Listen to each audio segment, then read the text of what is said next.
investasi dan pinjaman dengan bunga minimum dan anuitas.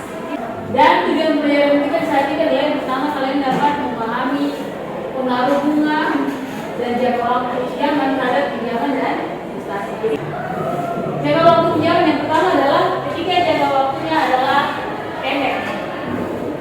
Jangka waktu pendek berarti yang terjadi adalah lebih sedikit bunga, namun cicilan bulanannya lebih tinggi. Jadi kalau menengah, ketika jangka waktunya itu menengah, ini yang harus dipertimbangkan adalah antara bunga dan cicilan yang masih mampu dikendalikan. Jadi ketika kita melakukan pinjaman, berarti harus dipastikan bahwa uang yang kita punya mampu untuk memenuhi atau membayar semua cicilan atau anuitas yang kita pakai. Mampu tidak kita melakukan pinjaman dalam jangka waktu dengan kategori pinjaman yang mampu bayar, gitu ya. Kemudian jika jangka waktunya panjang, memang bunganya lebih banyak, tapi cicilan bulanannya lebih rendah dan sebulan lebih rendah karena sedikit saja sisanya tidak begitu besar, uang yang kita punya masih tersisa sehingga masih bisa kita kendalikan pengelolaan, gitu ya. Walaupun memang tanpa terasa waktunya lebih panjang dan bunganya semakin besar. Itu adalah jangka waktu ya, terhadap pengaruh jangka waktu. Berikutnya adalah pengaruh suku bunga. Jadi pengaruh suku bunga terhadap pinjaman dan investasi. Yang pertama untuk pinjaman. Jika suku bunganya naiknya suku bunga akan menaikkan biaya pinjaman dalam jangka waktu yang panjang. Jadi jika suku bunganya naik, berarti pinjaman juga biaya pinjamannya juga akan naik. Ini bunganya akan naik, biayanya juga akan naik karena jangka waktu yang. Berikut investasi. Naiknya suku bunga dan mengurangi daya beli investor dan memperlambat ekonomi. Jadi kalau suku bunga sekian.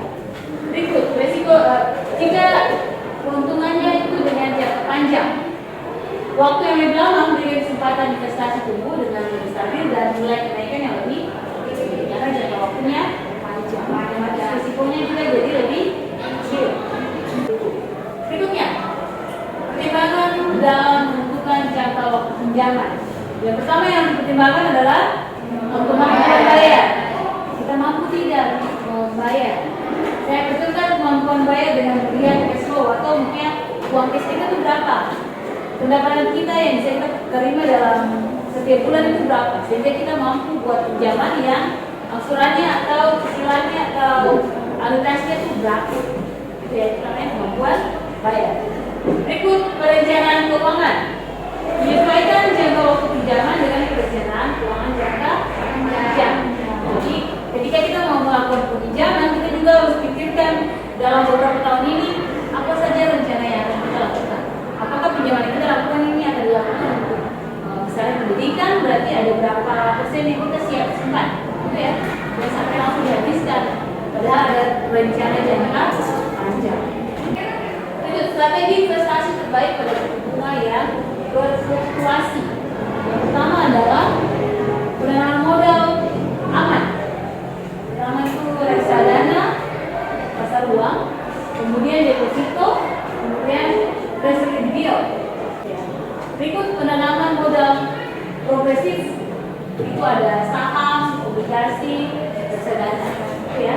Berikut penanaman modal agresif seperti mata uang digital, kripto, bitcoin, gitu ya. Kemudian NFT atau peer-to-peer lending.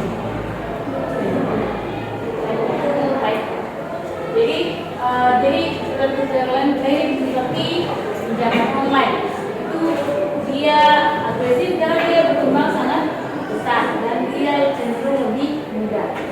Kemudian tapi risikonya juga besar. Berikut investasi di saham berkualitas atau kripto. Ya, ini penanaman modal yang agresif. Jadi pertimbangkan baik-baik, pertimbangkan masak-masak ketika kalian melakukan pinjaman atau melakukan investasi. Seperti itu ya. Nah sekarang demikian pembelajaran kita saat ini.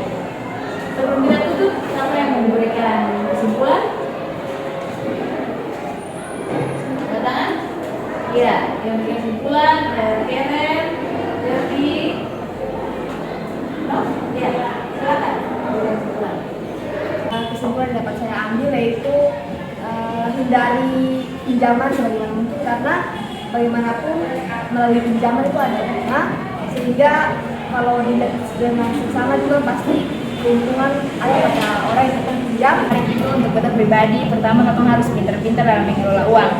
Nah terus kalau kita memang lagi membutuhkan, maka kita boleh pinjam, tapi itu hanya untuk alasan membutuhkan, bukan untuk kita perilaku konsumtif. Ada saja sengbors kayak gitu. Itu ya. Jadi demikian pelajaran kita terkait dengan investasi dan pinjaman dengan bunga majemuk dan anuitas.